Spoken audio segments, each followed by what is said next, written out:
New at 10, the scam that almost cheated a Mount Juliet man out of thousands of dollars. An elderly man was about to send $4,000 to someone who claimed a family member was in trouble. That is until a local business owner saved the day. Lauren Lowry has more on this close call. It was a close call. You hate seeing anybody fall for these kinds of scams, but it almost happened Monday afternoon. There was a man in his 80s. He didn't want to go on camera with us, but he went to the local UPS store on Mount Juliet Road.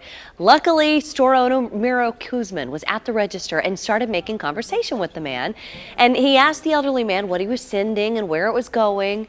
MYRO told our crew the man had very specific instructions he was following about what to say, how to ship the money, and when it should arrive. When I asked the customer if he knew this individual, he kind of gave it a little pause and also said that not quite. I had this uneasy feeling about the transaction. It just didn't make sense to me. Yeah, so MYRO was concerned it might be a scam. He calls police. Turns out he was right. A scammer had posed as an attorney and said a family member was in jail.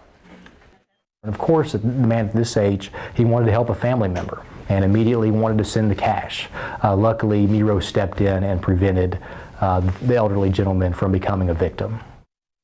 So MYRO points out that there were 3 warning signs with this one. The first one is that the package did not look like a document as the man had said it was. The elderly man also did not know who he was shipping it to. And lastly, it had to arrive at 8 o'clock in the morning on the dot the very next day. Altogether, it sounded fishy. Tom and Tracy, it was. Lauren Lowry tonight. You got to be so careful, especially this time of year.